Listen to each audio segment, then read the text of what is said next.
شما میدونید برادران عزیزم، آنانی که خلافت اسلامی گفتند و گویا در شام و در سوریه و عراق تشکیل دادند، ببینیم همه انسان ها چی کار کردند، چی خدمتی به اسلام کردند در مدتی که حکمرانی کردند.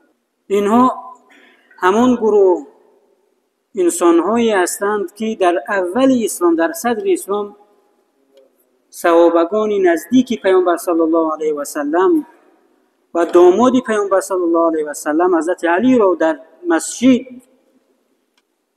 خونش را ریزاندند و قتل کردند.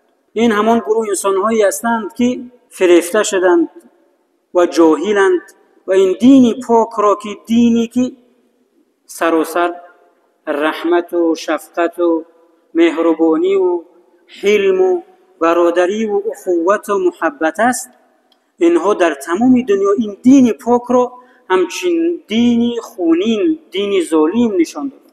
در تاریخ ما دیدیم در سالهای آنقدر زیاد نگذشته است، آنها تنها مسلمان کشتند و خون مسلمانان را ریزانیدند و تمام، دیگر هیچ خدمتی به اسلام و مسلمانان نکردند.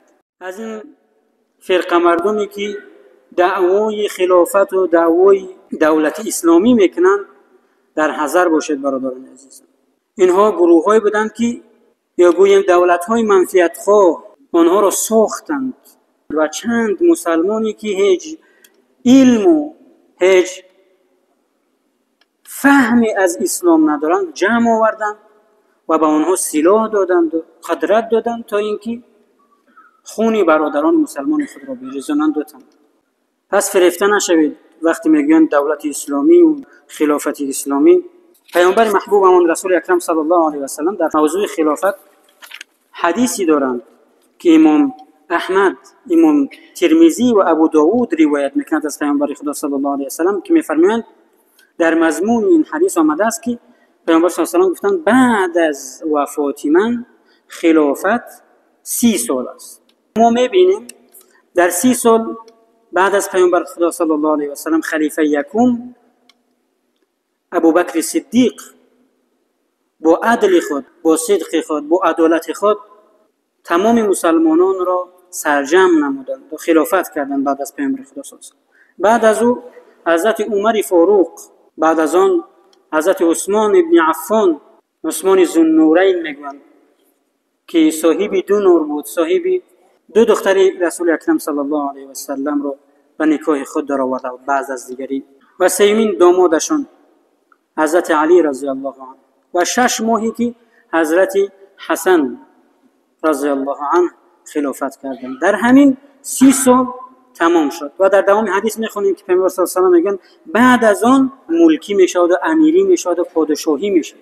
بعد از او هر کسی آمد او نگوید که من خلیفه رسول اکرم صلی الله علیه و سلم، برای که خلافت 30 سال است. برادران عزیزم، اسلام را در صدر اسلام مسلمانان را با آداب و اخلاق و با صدق و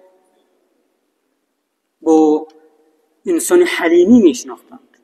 وقتی در یک جای یک انسان را میدیدند که دروغ نمیگوید، غیبت نمیکند، حق یک انسان را نمیخورد، در تجارتش ربا و زیادتی و دیگر بدیها ندارد، به یک نامحرم نگاه نمیکند، بسیار حلیم است، پاک دامن است، راستگو است، مردم میگفتند که او مسلمان است.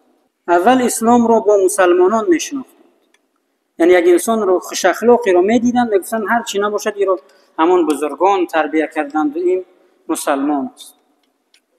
در صدر اسلام برای اسلام را معرفی کردن هیچ بنر و هیچ رکلم و هیچ میکروفونی لازم نبود. هر یک مسلمان نمونه نیکی از اسلام بود، با اخلاق نیکی خود، با رفتار نیکی خود، با آداب خود، با صدق و حلم خود نشان میداد که اسلام در چی است. اما متاسفانه این فتنه های آخر زمان آمده است که میبینیم نام خدا را میگیرد و خون مسلمان را میریزاند. برادران عزیزم، پس از همه شما خواهش مینمایم که بر جوانان خود، بر فرزندان خود، همان جگرگوشه‌ای که انسان فرزند را از خود عزیزتر می‌داند. تمام توان و تمام مهنتش را برای فرزندش میکند که فرزندش یک انسانی لیاقتمند، یک انسانی با برکت، یک انسانی خیرخواه باشد. در این دنیا نیکیش برسد و در آخرت هم که باشد دعا و نیکی‌هایش برسد. پس برادران ما و شما که در مهاجرت مهنتی هستند، شما برادران عزیزم همیشه با تأکید کنید که به هر گروه‌های افراطی و به هر یک انسان‌های هستی که هیچ فهم و هیچ درک از اسلام ندارند و نام اسلام را میگیرند و نام اسلام را سوء استفاده میکنند، گویا مسلمان صادقند و انسان‌ها را فریفته میکنند و به جنگ‌ها و به خونریزی‌ها میبرند و میرسونند.